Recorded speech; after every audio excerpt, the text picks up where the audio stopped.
Good morning. This is January 26, 2023. You are live with Doug and Quinston. We are here to check your workflows, answer your questions, and generally just make sure you get the best out of TimeBolt. We have a lot of new features to discuss and train on, a lot of new things going on with marketing. And we've got Quinston on the line. We've got some support tickets that I wanted to review with you, specifically Resolve. This is Sunday. Sunday 11:30. But this just came through. It's a really interesting video that I wanted to show you. Let's just read through now. Let's just read through it and see what you're talking about. Hello, I usually have two video files, one camera footage, one screencast of what's happening on my computer. I cut my camera footage in TimeBolt and export it in XML, then I import it into DaVinci Resolve, and it correctly cuts my camera footage. However, I needed to also apply the cuts to my screencast track. Is there a way I can do that? As far as I understand, the XML file can be applied to the video file with the same name, but I really need to also cut the screencast track. One is cut correctly, track 2 is not affected. Makes sense, but I would also get to be affected. What did you respond to him? Yeah. What did you respond to him? I said the shift feature. Oh yeah, the shift feature.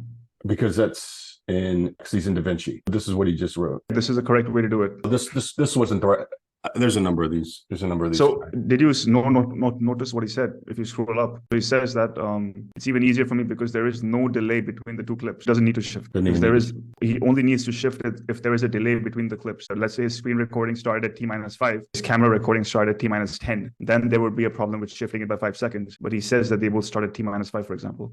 Both the camera recording and the screen capture start recording at the same time. They don't need to be shifted. The cuts don't need to be shifted. I think he got the right idea. He solved the problem. Yeah. No, that looks right. Video one, video. Oh, you can't do a second video though. No, you'll have to put it on the top. Let me just show you how to do it. When you import something into Resolve, right, it comes in as a separate project, right? What you would need to do is let me just find two random videos. Here, let's see. Would have a look. I think you do you have Resolve? Just fire it up. I'll clip it. In this case, what happens is we don't need to shift them because the shift is unnecessary because they already start at the same time period. So you can open TimeBolt and then process one video. Are we going through the whole shift process? No, there is no shifting in this. This is just for Resolve. Run on TimeBolt and have. We can export XML. This video, export XML. That's interesting. Not this one. Trust me. XML. Yeah. There you go. Now do one thing. Go up. No, don't open that. Just go up and download that as a save file, as a JSON file. Save timeline cuts. Now what you do is you open the new file. So pull the other file. Or we can just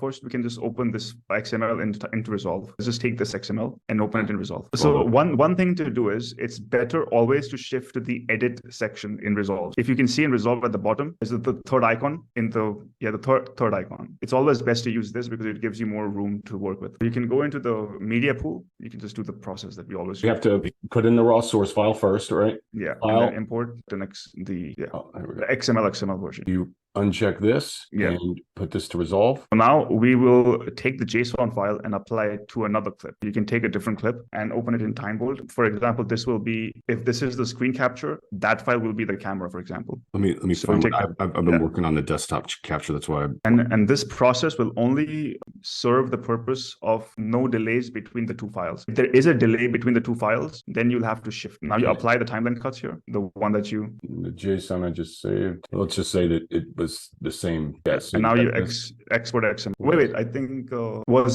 I think it's good. It's fast forward silences. Was the previous version also? Yeah. I think it had fast forward, even the previous one. Mm-hmm. You can just go ahead with it then. It's fine. Ignore that part. Get XML. Here, let me just go ahead and that way I don't. Now we can open this part. Drop this one clip back into the media pool, the second video. Now I'm going to do file, import timeline because I already applied the JSON. Essentially, it's the same cut. I think this is it, 119 XML, but it's already on Resolve because that is the project frame rate or something. This is a separate, these are two projects now. Yeah. So you have one project, which is the previous one, and you have the second project. Now, what you need to do is you need to do Control A, you click on the timeline, do a Control A, select all these clips. Control A. Or Command A, I think on Mac. I'm sorry.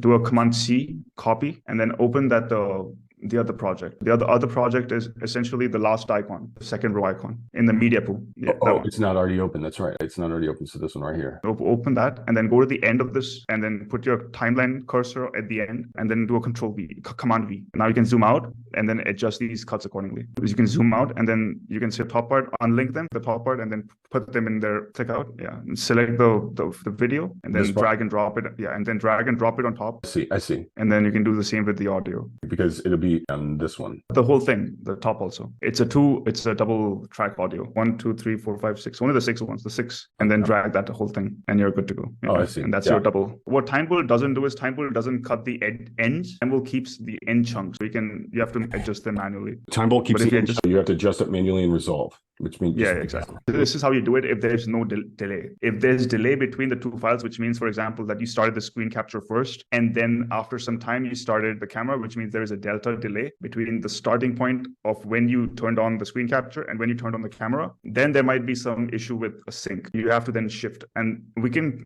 show that process once that issue comes up. But we have a video which actually showcases how to fix that. I think we have a shifting video which we have a shift video. Yeah, we have a shift video. Yes, but this is when that's what we can just clip this part and send it to the customer, and I think it should be enough. Perfect. That's what I'll do. Let me find thing that we do are the Sony EV10, and he found something. Here it is. God damn it. Hey, check it out, dude. Guess who's on the line? I think we got Will on the line.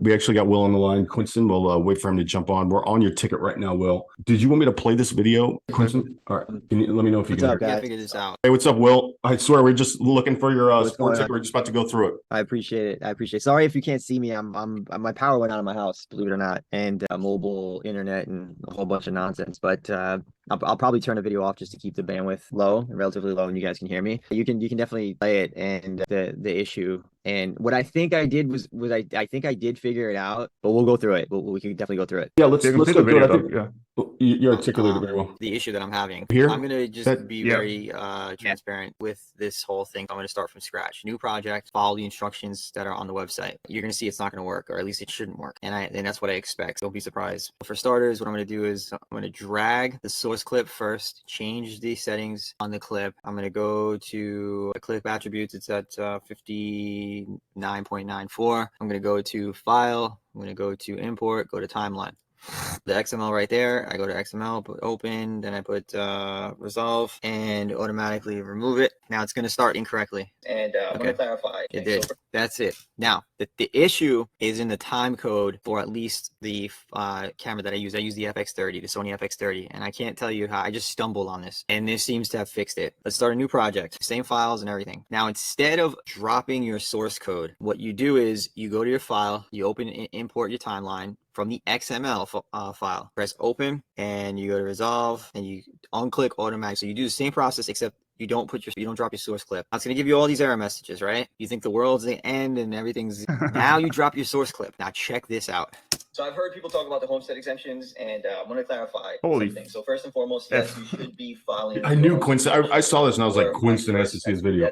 Can you pause it for a second? Exclusion for the thing about the time code, right? Everyone's referencing is in. Oh shit! I'm sorry. I was waiting for Will to pause it. The thing is that the time code thing happens to a bunch of cameras. It happened to the Sony camera. It happened to the Panasonic camera. It happened to a bunch of cameras. That what used to happen was when we initially started testing this feature of the XML export, we only tested it on files that were exported from a program, like for example, an exported file from Premiere Pro, an exported file from Resolve. But what started happening was people used to just take the file directly from the camera and drop it in TimeBolt and then export it to Resolve. And for some cameras, there was an issue with the timecode. It's exactly what you pointed out. For every camera, they have a different syntax of how they arrange that timecode. The way we decided to solve this issue is every time we received a file that didn't work, we used to adjust that file the way the syntax was written in that code and then add support for it. We could do the same for this file. But what you just showed us is that it can still work without that fix. It could. So, and yeah. There is a small quirk that I did find, and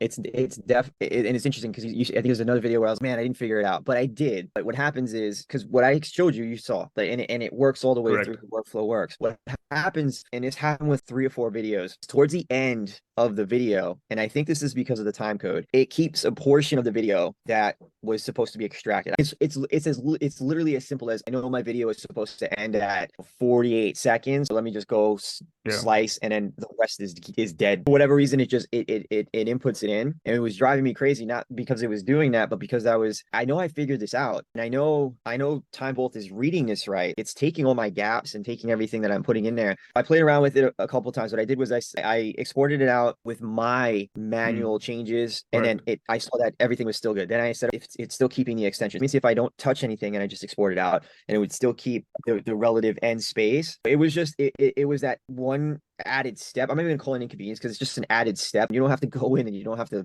truncate the whole thing. It's literally just added snip. That's all it is. All you got to do, and it's not going to be foolproof. And I hope people can understand that this is what we're talking about. Nothing else exists that can do it at an efficient rate. And believe me, when I was frustrated, I went and I looked at the other competitors to see what they can do. There's nothing that you can literally plug and play. I don't know a damn thing, and I want to just jump in and figure out how I can do this. Because mind you guys, I think you can see the ticket. I've only been a customer for a couple of weeks, but but it was literally plug and play. I use DaVinci Resolve, I use XML. It doesn't get any easier than that, and it was just a matter of putting things together. Now on the ZV-E10, when I was using the ZV-E10, the ZV-E10 doesn't have a native timecode.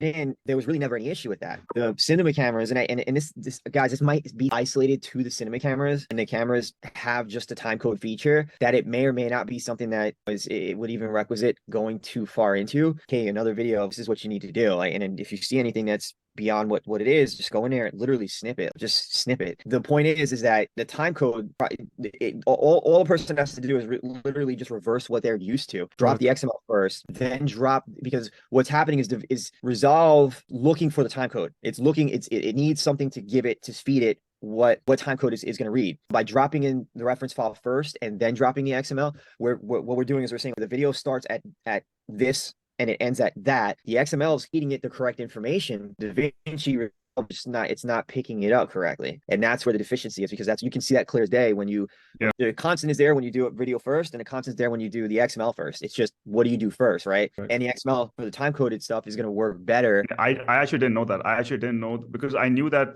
there are some files for which so this issue also happens not just in Resolve but also in Final Cut Pro. It doesn't happen in Premiere. That's the thing. This issue doesn't happen in Premiere. It only happens in Resolve, and it happens in Final Cut Pro. And the way we thought of fixing this issue is every time we receive a file that doesn't sync properly, we'll just add that exception into the code base.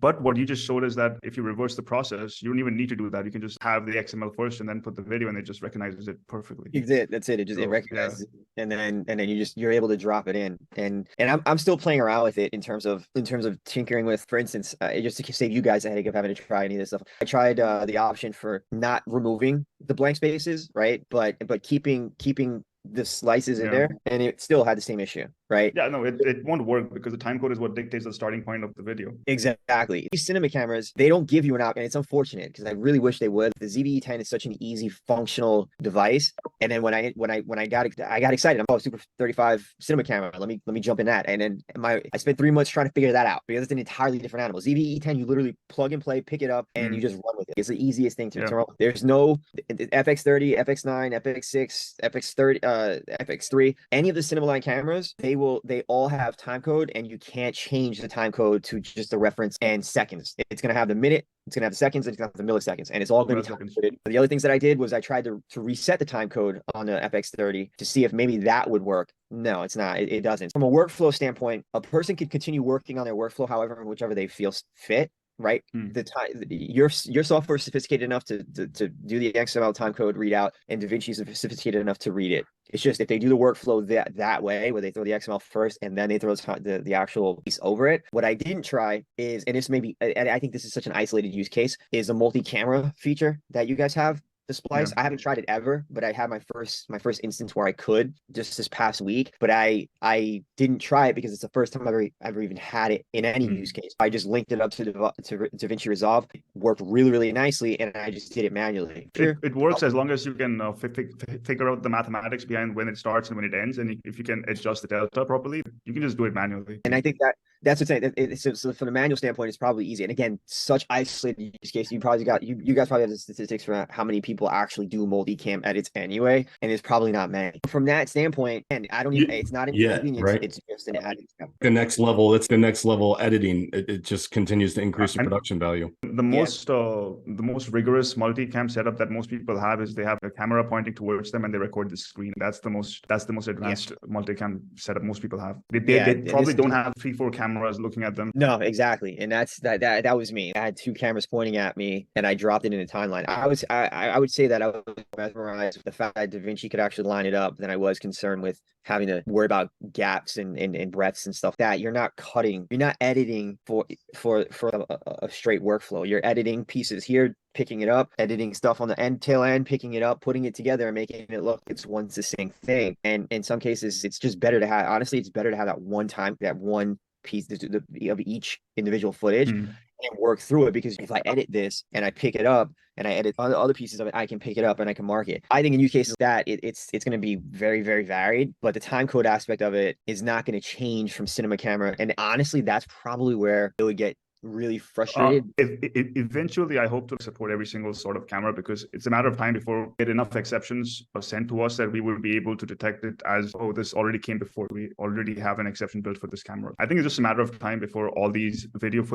cameras get compatible with TimeBolt. It's just about user submissions, right? As if a lot of people just submit their videos based on the cameras that they have, we will be able to build up enough exceptions to just support all of them. I appreciate you guys being receptive to it. To me, it was such a minute problem. In the moment, it seemed, hey, this is wonky. Why isn't it working? And then I literally somehow got to the time code and I was like, why is the time code 0 over here? And why is it 27 over there? Let me just play around with it. It was just a mistake. It was a literal mistake on how it happened, and it worked because it worked on other videos, and I didn't realize why it did, and I must have not followed your original process the correct way, and inevitably. No, you did. It's just that TimeBolt, just that video's exception hasn't been built yet. In the next version, obviously, we're going to fix that, and we're going to have your video, the exception, the time code built into the code base. From the next update, you'll probably be able to use it directly from the get-go as it is supposed to be used, and not have this reverse method. But again, guys, I sincerely, as a customer, as a client, appreciate that we would even jump on a phone call, spend 20-30 minutes talking about it. It's such an isolated thing.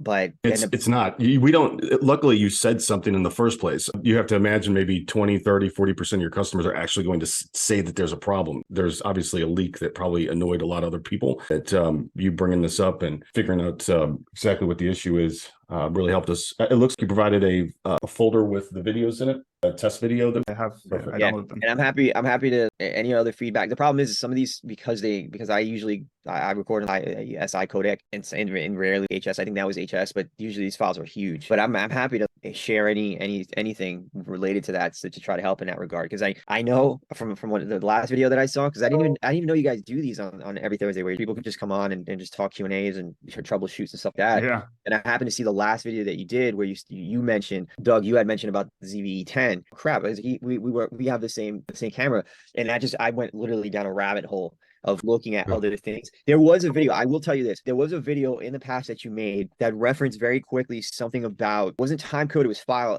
type. And that's what made me look into the time code a little bit more, in a little more depth, because I was like, if it's a file code, if it's a file type, maybe then it has something to do with the reference code in it, because the time code drives me crazy anyway when I'm trying to link things up from audio and post-production. It just merged in that way. It was something you had said in one of these past things. Keep doing these things because they're helpful. They're super duper helpful.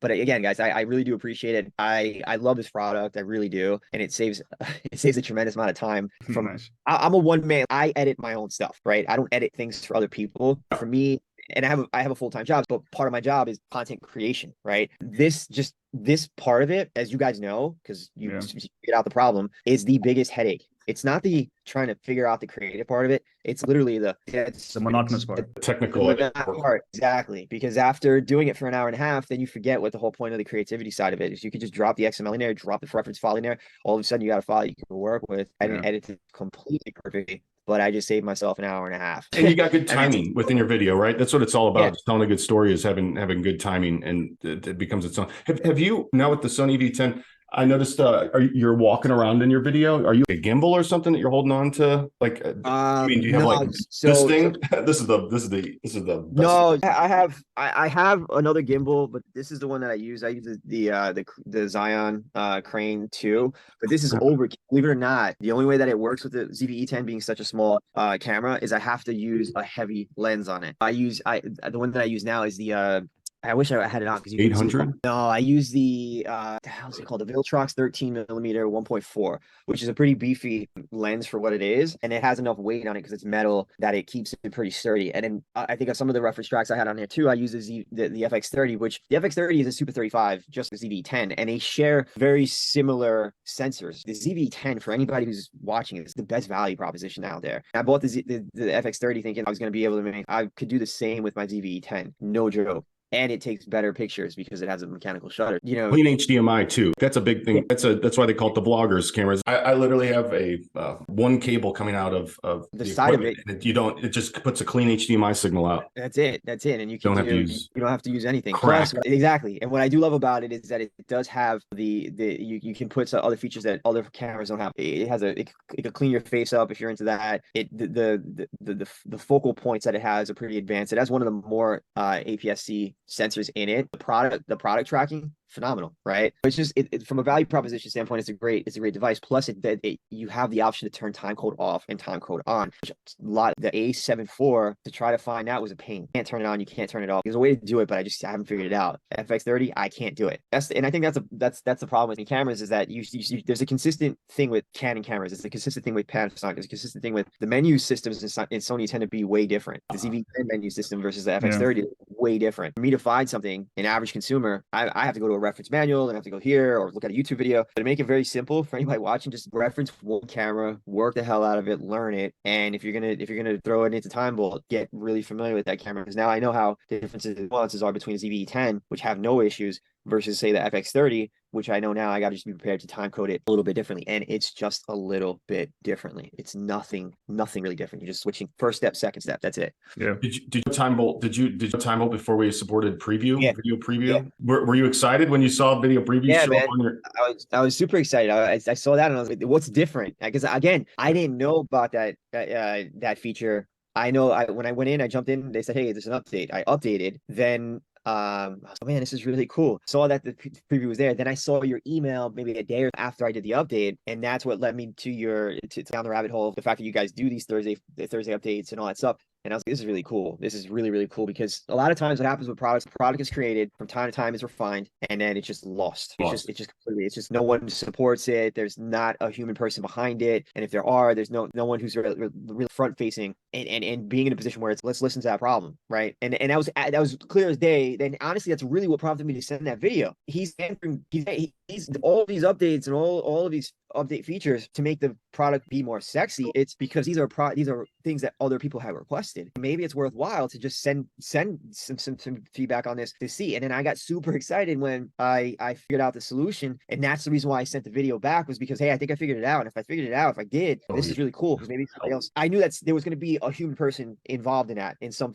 aspect, right? That could potentially make it change. That was cool. And I think kudos to you guys on it, because I know there's a lot of time and a lot of energy and a lot of resources that are spent trying to refine things. You could make the use case better for a client, and we on the client side may only feel it for 2 minutes, but it might take 2, 3, 4 months for you guys to actually refine it to a point where we can get that extra. I have a question though. My one question I have is this video that you sent, the C033.mp4, that file is from the FX30, right? That's from the FX30, yeah. Can you just test one thing? If you take the ZV-E10 and you turn the timecode on, I can test it. I can't test it right now because I don't have the power. Whenever you get time, so just for confirmation, I want to know if ZV-E10 timecode turned on, if it does has the same issue, or it works just fine. Because I think for the ZV-E10 we have the exception fixed because Doug has that camera. I've never messed around with timecode though, and I don't work in Resolve. That's kind of the problem. That if you can confirm that, and if it doesn't work, can you just send me a copy of that file? For sure, absolutely. I'll definitely do that. And if anything, if I find something useful, I'll record it and make it work. But again, guys, I appreciate you being receptive to it. It was such an isolated, and to be able to give the time and attention to it is really. No, thank you. I know it sucks having to do putting together that having to record something. Our goal is that our customers never have to talk to it. They can come talk to us and we'll figure stuff out, but we want to get you through the troubleshooting as fast as possible. And part of that, when we release all these new features, the way it used to be, we create a blog post, right? And then I talk a little bit about the features, and then I'd send out the blog post. Well, after you have significant updates, right, you're just going to send somebody to a blog. We're about 10 days out. You should see the spreadsheet of everything I got We're going to have everything in little microsites tied to an index with everything in the microsite, every link to a resource linked out where we're actually talking about something. It goes in our resources, any got you moments. We do this, but don't do this. Well, I didn't know you didn't.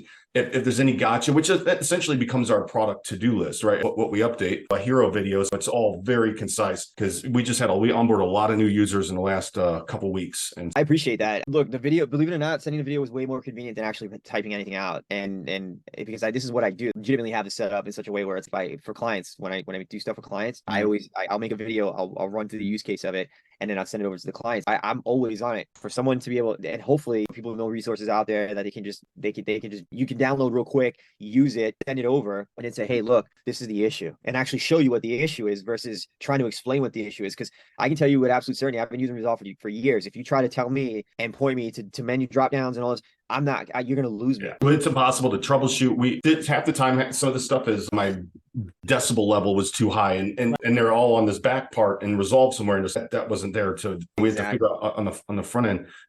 One of the things that I would say to be on the lookout for that might be able to, I think is really going to help you is we're working on a new capture, improving our capture tool where we have multiple screens. The video kicks right into TimeBolt after it gets done creating. Literally, you can hook it right up to your Sony ZV-E10, any type of camera source, any type of audio source, so that if you have to do quick videos, you're just hitting screen record, throw your camera up there, and it'll automatically push into TimeBolt and cut out the dead air, render that video, and you've got a fully polished video for anyone. Doesn't matter if it's a colleague or whatnot that you send a video to or upload to Loom. That's crazy, man. That is awesome. We're really excited. Quinston's got it's all coming together beautifully, and we definitely appreciate any feedback you have on that. When you see anything about capture coming out, it'll be legit. Yeah, no, definitely 100%. And I appreciate that you support XML exports, because what people don't get is that some of these files, when I do a 1.5-minute codec render of a ProRes 60 frame file, that's a 20 gig file. There's no way I can upload that. Massive.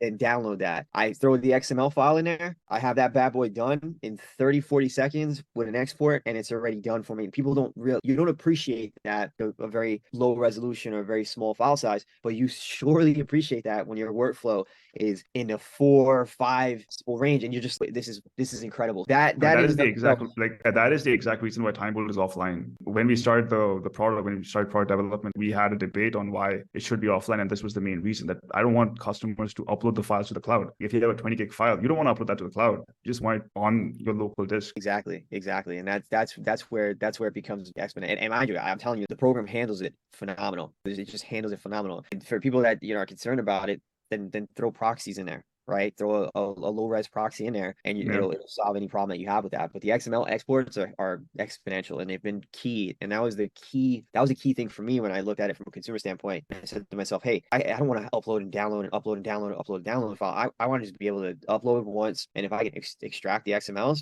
and now that just answered the problem right there. Kudos to you guys on that. Well, thank you, Will. I appreciate it. If you don't have any more questions, I'm going to jump on over to Keith. It was a pleasure having you on, and we'll get this squared away and cut up for you. Thanks for your time. Likewise, guys. I'm going to jump off. My pleasure. Thank you. You guys Sounds take care. We'll talk again. Right. Thank you. Bye. You got it. Bye. Keith, how you doing? I'm good. I'm excited I made this. I was up late editing stuff for a client, and I woke up, checked my emails, saw the office hours, and I got a question. So nice. What I'd seen you've been a customer of ours for quite some time. I saw you had a support ticket back in July of 2022. I've started, and then what happened was I get, and then I go to figure out the program, and I don't have time for this. I need to get this done, and then I've been getting a lot more work. I need to figure out how to use some of this stuff. I figured I just call in. I was trying to open up my TimeBolt, but it actually must have logged me out, and it's asking for all my information again. But maybe I don't need to have it going. The thing I was wondering, this is what happened last time. When I upload a video, and you probably answered this. I apologize. It probably gets a lot, but when I upload a video to do the cuts, hold on a second. I got espresso going. I got jazz playing in the background. When I upload a video, and there's still a level of me having to manually go through and make adjustments to everything as far as to where the cuts are going to happen. And what I've noticed is sometimes breath marks won't get highlighted red. Bigger chunks of sound bites will get covered red. It'll cut off the beginning of words. I went through and I messed a little bit with the I don't have it open.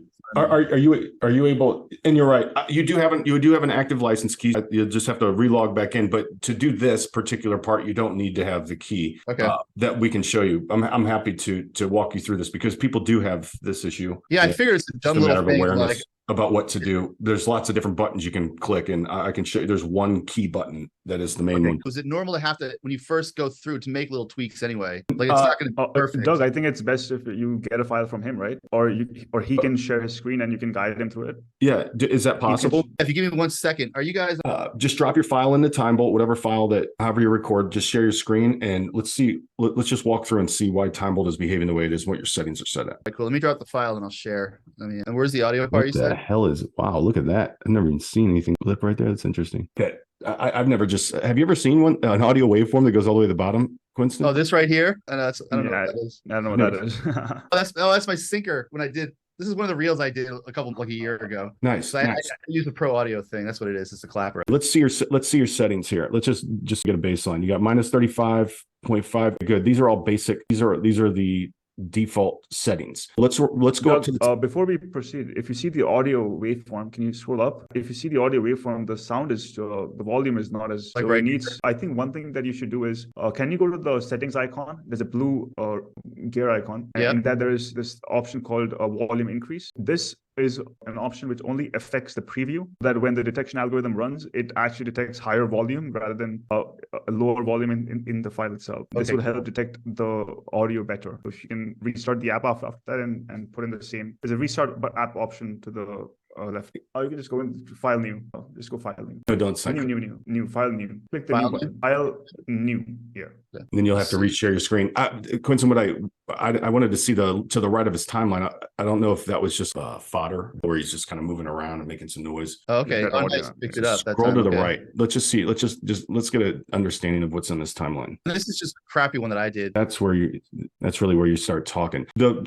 The first thing, this is where your speech starts, right? All this stuff to the left, click on it, play it, see if it's looking for a way to stop overthinking about what you need. This is where you start talking. What we were looking at the very beginning of the timeline was just kind of maybe air, or you're bumping into the mic, just preparing, right? You want to go start looking where you're actually talking. It looks there's a couple opportunities here. If you scroll to the left a little bit, see that little squiggly line. You don't want it coming off. What you do is let's see, your silence detection settings are at 35. You can try anywhere between minus 30 to minus 42 dB. Minus 30 to minus 42 dB, that's where you want to test. If you look at, and if you record the same way, once you get this done right, set the first way, it's just going to work from here on out. Okay. Now, Quinton, you increase to capture more audio, decrease to capture less. Right? Correct. If I want to capture more audio, is that what you would say? Wider greens. Or less, hold on, but we don't want to capture more audio, do we? No, want to capture less. Perfectly. This actually looks way better, because usually there's more. So let's see what this is. Brain dumps. This is where I get confused when I look at the program. Well, why did this get red? That get chopped off? Why is audio getting chopped off in red? This is the thing. There's two stages to this. The first thing is you got to get your dB level correct.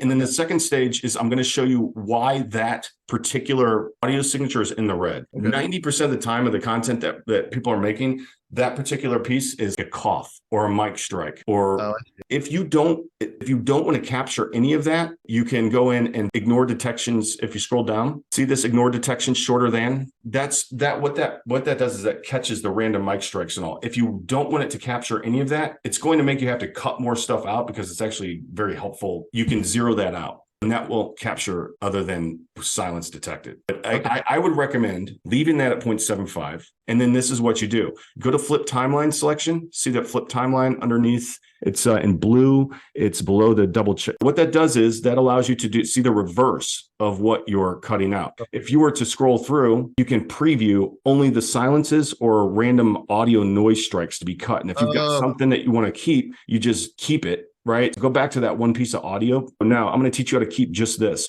Put your cursor in front of that audio waveform, exactly where you want to cut. All right, that's fine right there. That's a good place to cut the end. Hit S. That stands for split. Go right before it, hit S. And then highlight it red, since we're doing flip. Yep. Now you do flip timeline. That's a cool little thing. Absolutely. Now the reason we say don't do that first, we want to get our audio detection waves, because you have to get it set up first. We're going to hit update silence detection settings. That's going to zero out any manual cuts you made. The first thing is, let's get your dB level correct. Let's scroll back to that one area where it had that kind of that squiggly line issue.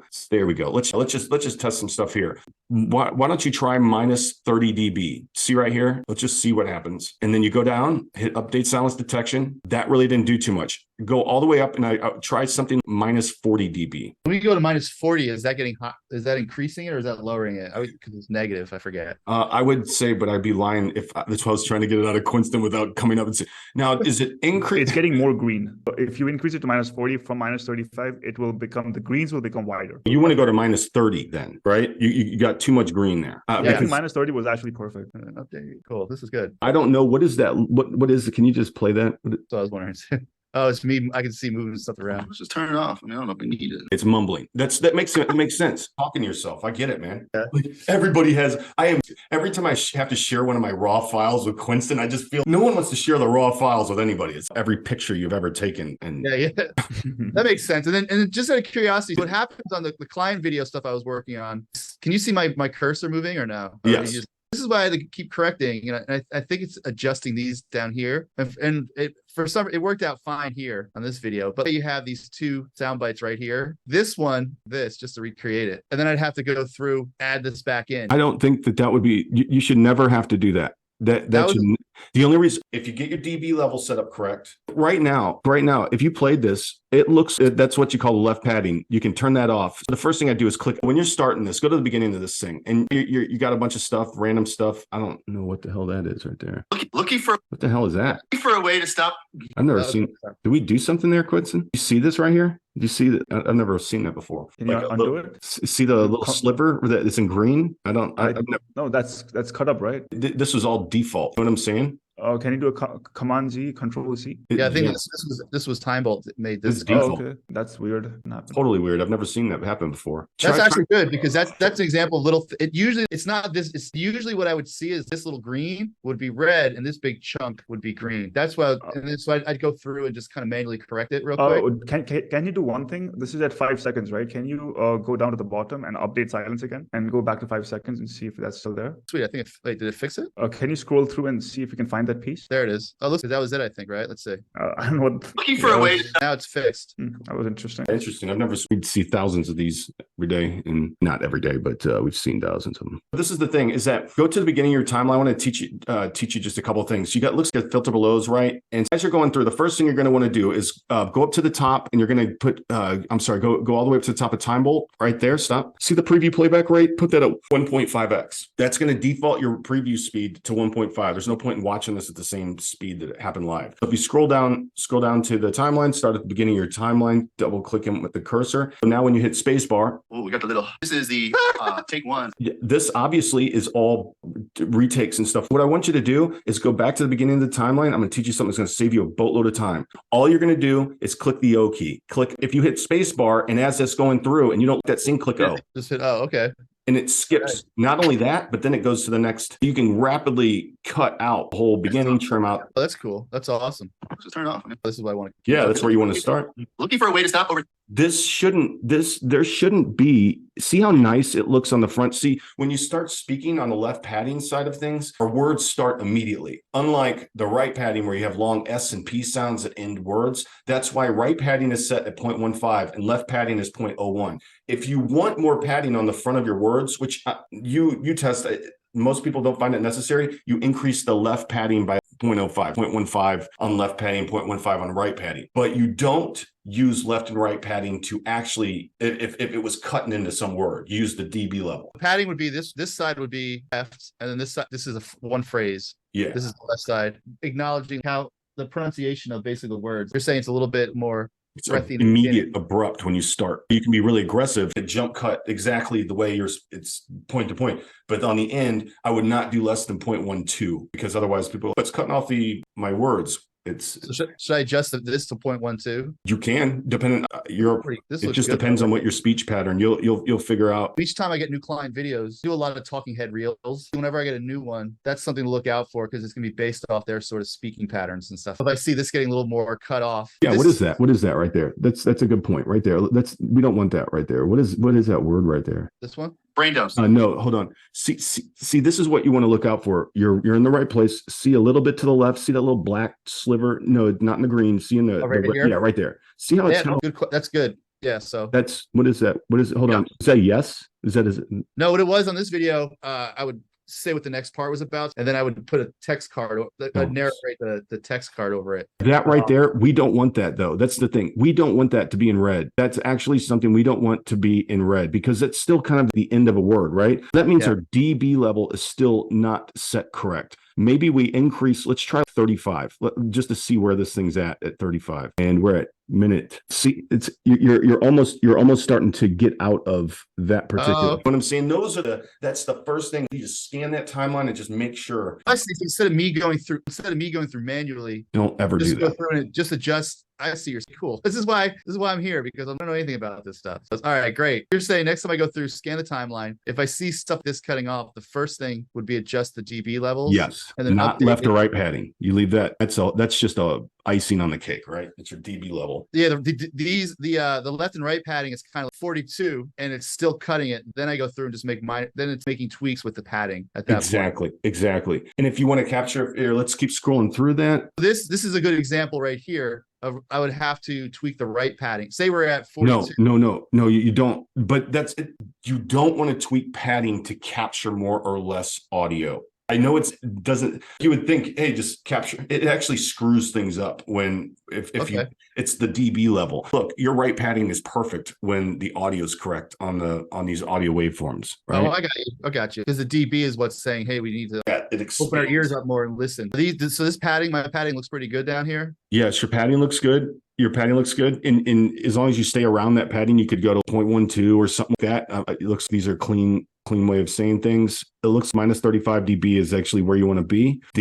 The second thing is keep going through. And if you ever wanted to capture more or less cuts, if you ever wanted to do more or less cuts, you would use the remove silences longer than. I definitely don't recommend doing anything less than. Having to find tweak a couple of things isn't a big deal. I'm not really sure about these. I don't know what the squiggly lines are. Can you? It's just me moving around. Probably got picked up to the DB changes, right? It's acknowledging it as. Maybe you can relate. I tend to procrastinate. The audio is so that would be high though when you're doing that.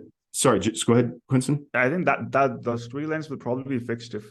Are you recording with the phone microphone in this video? I was using a. It's shot with my phone, but I was using the little Rode mic, not Fender Rhodes. What am I? And it comes out flat too. Those Rode wireless mic, I use them too. They don't produce great audio signatures. That's why I have the clap because I record the audio. Oh no, this is actually this is with this would have been recorded with the iPhone microphone because the iPhone microphone, yeah. When that's what I thought actually. That's what I thought because the iPhone microphone doesn't really have very good audio when it comes to video like that. Because I use a shotgun mic plugged into the H4. That's why in the beginning I did the clap to sync it in the beginning. Okay. Here, what those do. Let me take you through and the O key, right? You want to hit it 1.5x. So you got your preview always set to 1.5. You can always edit faster than you made it. The O key turns scenes on or off to show you. Have you heard about Punch? Punch? You can see kind of the video preview right there. Perfect. And the audio. Now, what you're going to do is if you just want to create some visual shot variety or something, hit P. Hit the P key. Okay. Hit it 3 times and it'll cycle through. You can go to Alt, either Option or Alt and your arrow keys, but you have to click P at least once or twice. So you're punched in. Now hit Alt or Option and your arrow keys. Oh. So just for example, you never know. You could be holding something and being like, hey, I want to tell you about this tripod. And while you're even talking on your phone, you could still jump down here and you can jump between cuts. It just provides that extra visual variety. You can do that with the P key or right click. I always do these quick keys. It's called SLOP, S-L-O-P. Those are the most plus M for markers. You can also speed up silences. And I'm not sure how long your video is, but I would take a look at what markers do. Okay.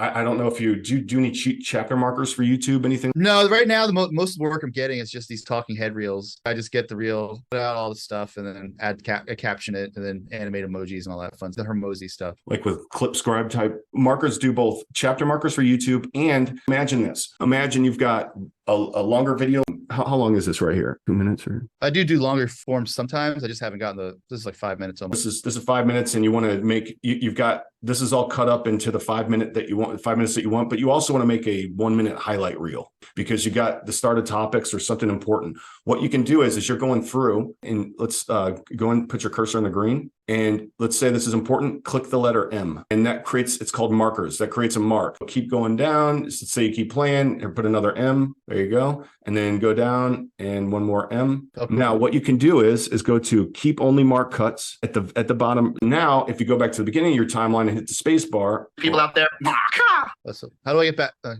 You have to go back to the beginning. I see. Go back to the beginning and hit spacebar. Oh, we got the little Here, actually hit the up arrow key first. It'll get you to there. There you go. Now hit spacebar. writing everything out helps me too because I'm a highly visual person. And I need to get everything. Okay. Right.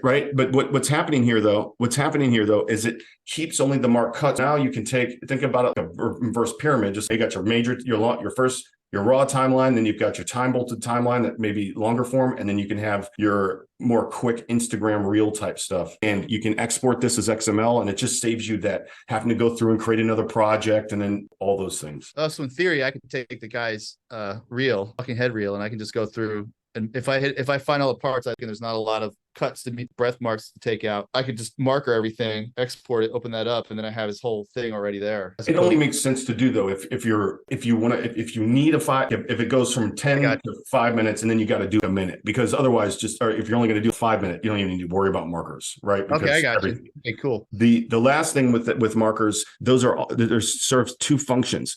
The last thing you can do with markers is just go ahead and hit Command Z. And that will bring you back to where you're at. You only have to hit Command Z once. And now you're back where you don't just have only the mark cuts. Go ahead and right click in there and give it a title. Put scene 1, go to the next one. How do we get to the next one?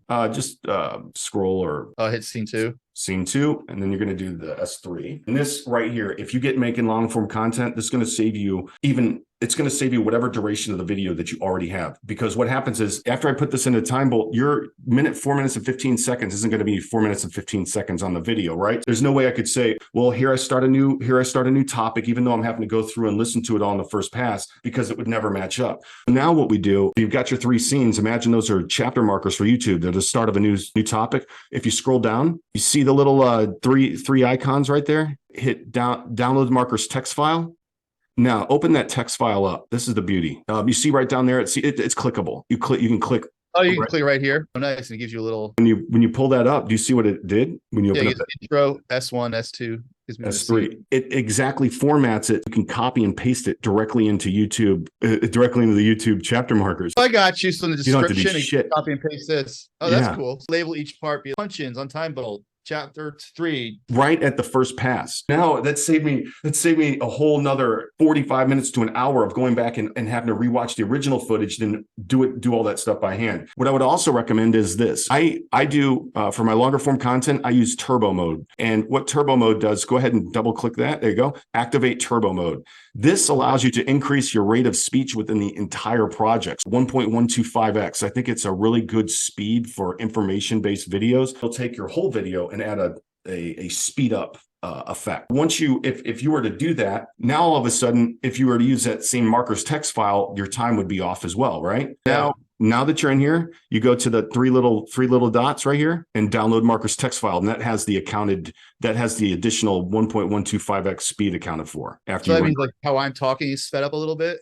Yeah. Like if you look at our last couple live office hours, they're all at 1.125x speed. Oh, that's pretty sweet. Speed up button. It doesn't increase. It doesn't make you sound like a chipmunk. It actually, with TimeBolt, what I do is I actually can layer in speed up times that give the thing like depth. And if you were going to read off a thing warning, you've got to do X, Y, and Z. You could speed that up by 2x and it'd sound just here on the television. It's kind of neat. Oh, that's cool. Nice. All right. Hopefully that's some good information to get you started. And this is great. Thanks a lot. And then as far as other videos, you have the website, right? Do you have a YouTube channel? We've got a YouTube channel, and we're a couple weeks away, or about a week away from launching a comprehensive microsite. Every feature tied to an index, any gotchas, all the videos, everything you need right there. We've just had a significant amount of updates, and we really need to update the way we educate our customers, and that'll happen in a week. That's cool. All right. I use Premiere Pro as my main editing program. We've got a plugin for that. We've got a Premiere Pro plugin, or you can use XML. I have the plugin. I just go to the window viewer finder extension. That's what you're talking about, right? The extension plugin. Yes. Yeah, that's super sweet. All right, cool. Well, I gotta get started here. Sounds good, Keith. It was good talking with you. Thanks a lot, guys. I appreciate it. You bet. Well, good deal. Well, this is, do you have anything additional, Quinston? to bring up? No, dude. I'm just surprised that we don't have more support tickets. Because we had a pretty major update. Huge update, and a lot of new customers in the last 2 weeks. I'm just surprised that. Am I a great engineer, or you're a great fucking engineer? Is what you know.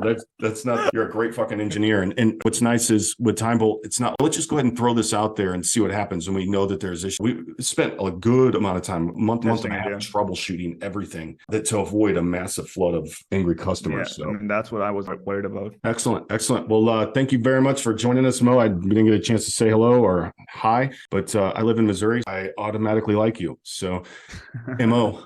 But that's it for Thursday office hours on January 26, 2023, live with Doug and Quinston. If you like this content, please don't forget to hit the like button, subscribe, and of course, hit the notification bell. And we're out of time. Thank you.